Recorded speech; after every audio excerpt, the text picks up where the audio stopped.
देश को संबोधित करेंगे। ऑपरेशन सिंदूर के बाद पीएम मोदी का पहला संबोधन होगा। तो आपको बता दें, कुछ ही देर में पीएम मोदी देश को संबोधित करेंगे।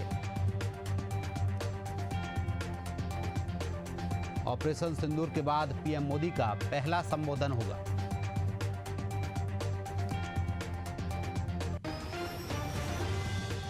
कुछ ही देर में पीएम मोदी देश को संबोधित करेंगे।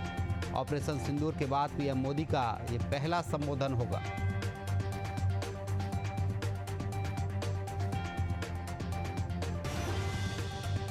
तो आपको बड़ी खबर बता रहे हैं, कुछ ही देर में पीएम मोदी देश को संबोधित करेंगे। ऑपरेशन सिंदूर के बाद प्रधानमंत्री का ये पहला संबोधन होगा। आपको बता दें, प्रधानमंत्री नरेंद्र मोदी कुछ ही देर में देश को संबोधित करेंगे। ऑपरेशन सिंदूर के बाद पीएम मोदी का ये पहला संबोधन होगा।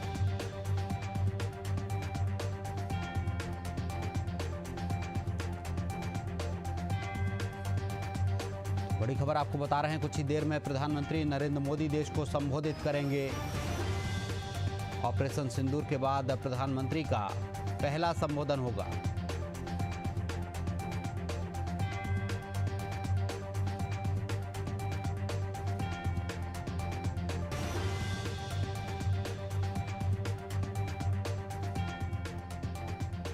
सभी ने बीते दिनों में देश का सामर्थ्य और उसका संयम दोनों देखा है। मैं सबसे पहले भारत की पराक्रमी सेनाओं को, सशस्त्र बलों को, हमारी खुफिया एजेंसियों को, हमारे वैज्ञानिकों को, हर भारतवासी की तरफ से सैल्यूट करता हूं। हमारे वीर सैनिकों ने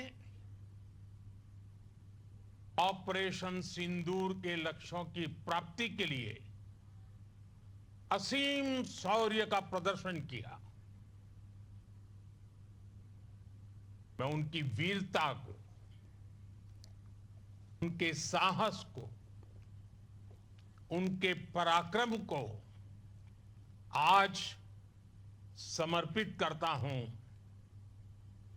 हमारे देश की हर माता को, देश की हर बहन को और देश की हर बेटी को ये पराक्रम समर्पित करता हूं। साथियों, 22 अप्रैल को पहलगाम में आतंकवादियों ने जो बर्बरता दिखाई थी, उसने देश और दुनिया को झकझोर दिया था। छुट्टियां मना रहे निर्दोष मासूम नागरिकों को धर्म पूछकर उनके परिवार के सामने, उनके बच्चों के सामने बेरहमी से मार डालना,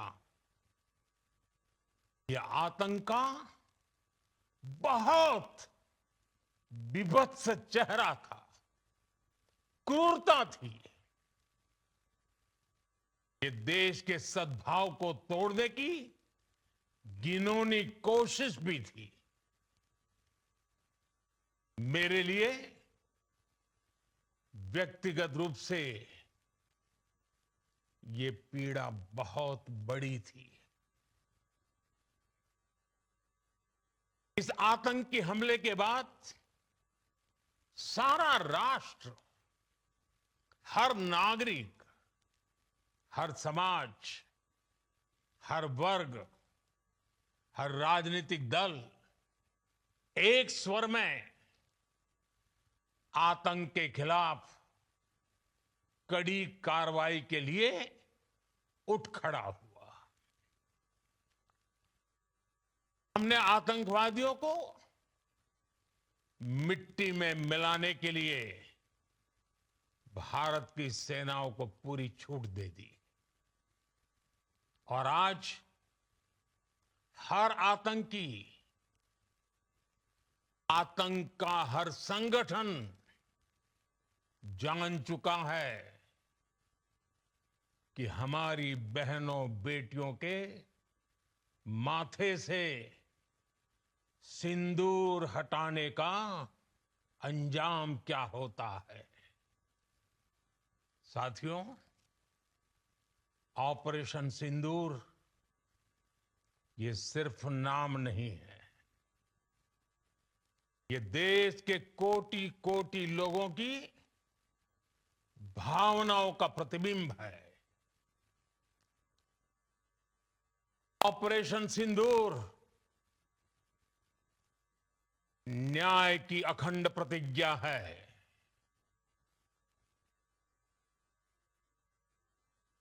6 मई की देर रात, 7 मई की सुबह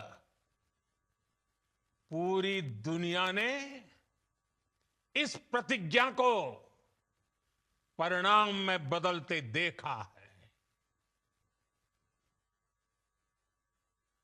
भारत की सेनाओं ने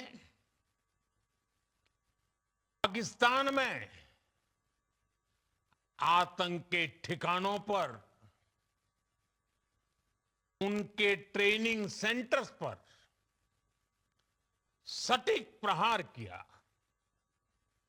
आतंकियों ने सपने में भी नहीं सोचा था कि भारत इतना बड़ा फैसला ले सकता है। लेकिन जब देश एकजुट होता है, नेशन फर्स्ट की भावना से भरा होता है, राष्ट्र सर्वोपरि होता है, तो फौलादी फैसले लिए जाते हैं, परिणाम लाकर दिखाए जाते हैं। जब पाकिस्तान में आतंक के अड्डों पर भारत की मिसाइलों ने हमला बोला, भारत के ड्रोन्स ने हमला बोला, तो आतंकी संगठनों की इमारतें नहीं, बल्कि उनका हौसला भी थर्रा गया। बहावलपुर और मुरिद के जैसे आतंकी ठिकाने एक प्रकार से ग्लोबल टेररिज्म की यूनिवर्सिटी रही है। दुनिया में कहीं पर भी जो बड़े आतंकी हमले हुए हैं, चाहे 9/11 हो, चाहे लंदन ट्यूब बॉम्बिंग हो, या भारत में दशकों से जो बड़े बड़े आतंकी हमले हुए हैं, उन सब के तार कहीं ना कहीं आतंक के इन्हीं ठिकानों से जुड़ते रहे हैं। आतंकियों ने हमारी बहनों का सिंदूर उजाड़ा था, इसलिए भारत ने आतंक के ये हेडक्वार्टर्स उजाड़ दिए। भारत के इन हमलों में 100 से अधिक खूंखार आतंकवादियों को मौत के घाट उतारा गया है। आतंक के बहुत सारे आका बीते 2.5-3 दशकों से खुलेआम पाकिस्तान में घूम रहे थे, जो भारत के खिलाफ साजिशें करते थे। उन्हें भारत ने एक झटके में खत्म कर दिया। साथियों, भारत की इस कार्रवाई से पाकिस्तान घोर निराशा में गिर गया था, हताशा में गिर गया था, बौखला गया था। और इसी बौखलाहट में उसने एक और दुस्साहस किया। आतंक पर भारत की कार्रवाई का साथ देने के बजाय पाकिस्तान ने भारत पर ही हमला करना शुरू कर दिया। पाकिस्तान ने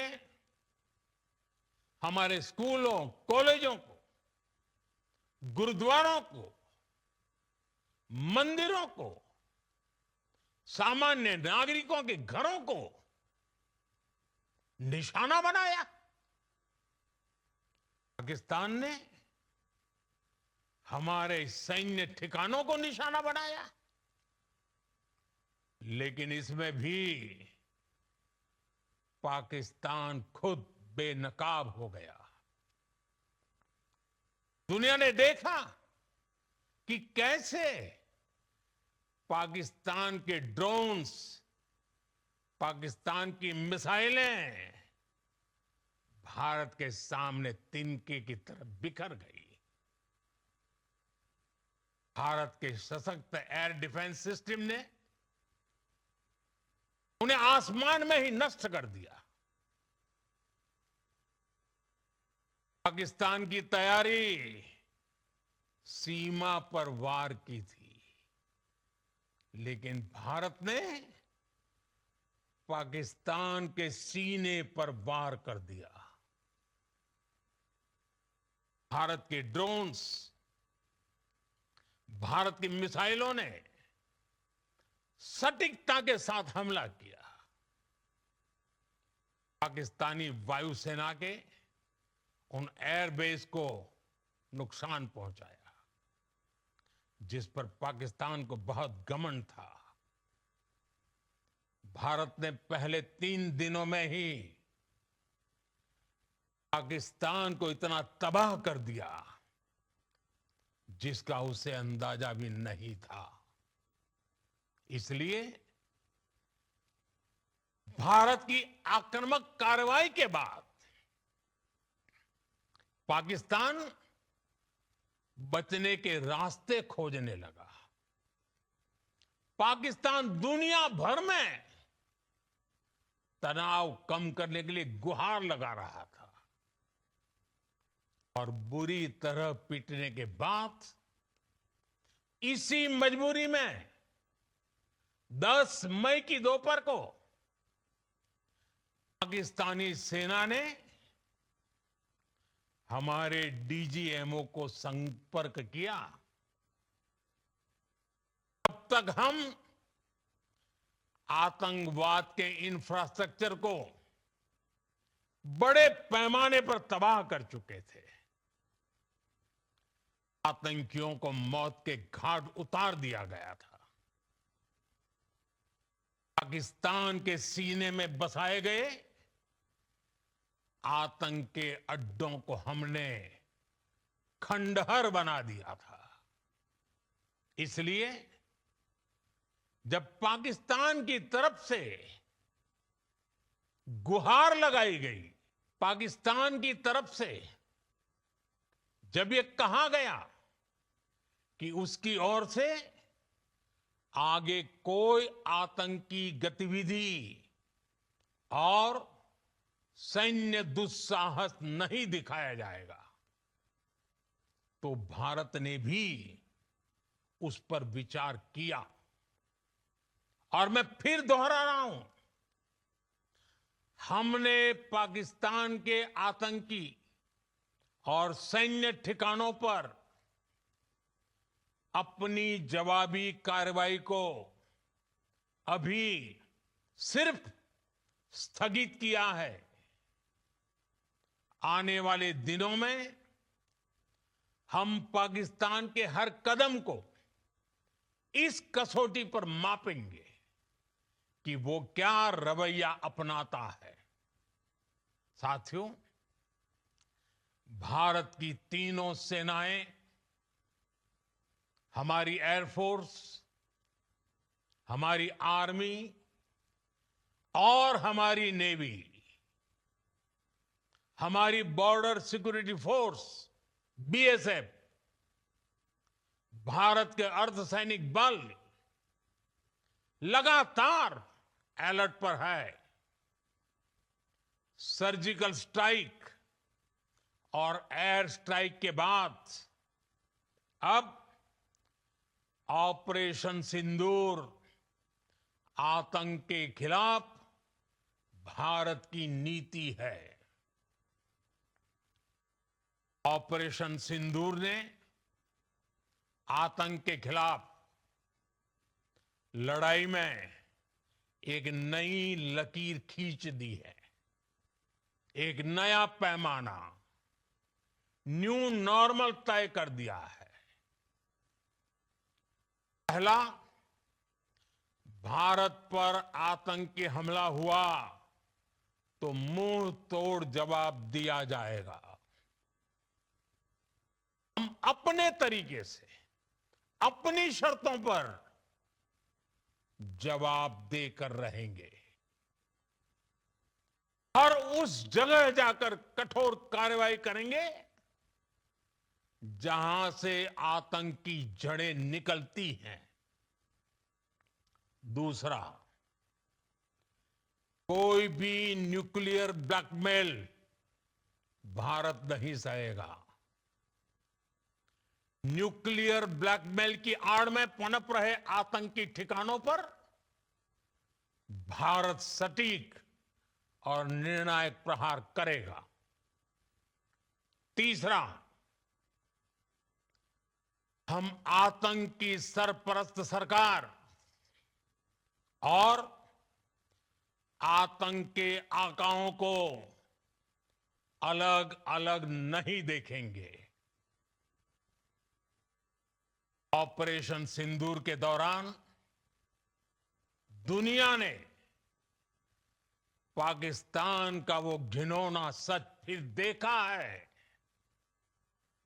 जब मारे गए आतंकियों को विदाई देने पाकिस्तानी सेना के बड़े बड़े अफसर उमड़ पड़े। स्टेट स्पॉन्सर्ड टेररिज्म का ये बहुत बड़ा सबूत है। हम भारत और अपने नागरिकों को किसी भी खतरे से बचाने के लिए लगातार निर्णायक कदम उठाते रहेंगे। साथियों, युद्ध के मैदान पर हमने हर बार पाकिस्तान को धूल चटाई है और इस बार ऑपरेशन सिंदूर ने नया आयाम जोड़ा है। हमने रेगिस्तानों और पहाड़ों में अपनी क्षमता का शानदार प्रदर्शन किया और साथ ही न्यू एज वॉरफेयर में भी अपनी श्रेष्ठता सिद्ध की। इस ऑपरेशन के दौरान हमारे मेड इन इंडिया हथियारों की प्रामाणिकता सिद्ध हुई। आज दुनिया देख रही है 21वीं सदी के वॉरफेयर में made in India defence equipments, इसका समय आ चुका है। साथियों, हर प्रकार के आतंकवाद के खिलाफ हम सभी का एकजुट रहना, हमारी एकता हमारी सबसे बड़ी शक्ति है। निश्चित तौर पर ये युग युद्ध का नहीं है, लेकिन ये युग आतंकवाद का भी नहीं है। टेररिज्म के खिलाफ जीरो टॉलरेंस, ये एक बेहतर दुनिया की गारंटी है। साथियों, पाकिस्तानी फौज, पाकिस्तान की सरकार जिस तरह आतंकवाद को खाद पानी दे रहे हैं, वो एक दिन पाकिस्तान को ही समाप्त कर देगा।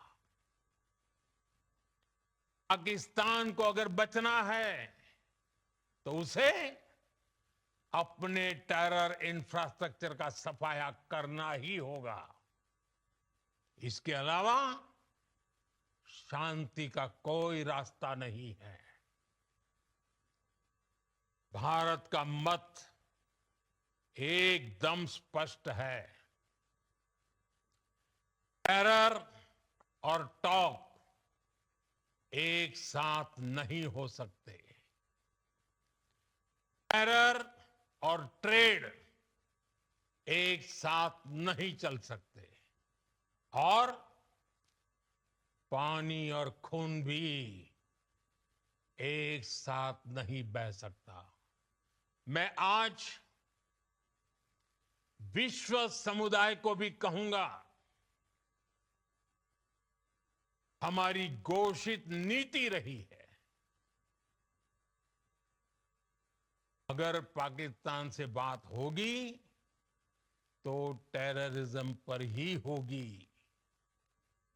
अगर पाकिस्तान से बात होगी तो पाक ऑक्युपाइड कश्मीर, पीओके, उस पर ही होगी। प्रिय देशवासियों, आज बुद्ध पूर्णिमा है। भगवान बुद्ध ने हमें शांति का रास्ता दिखाया है। शांति का मार्ग भी शक्ति से होकर जाता है। मानवता शांति और समृद्धि की तरफ बढ़े,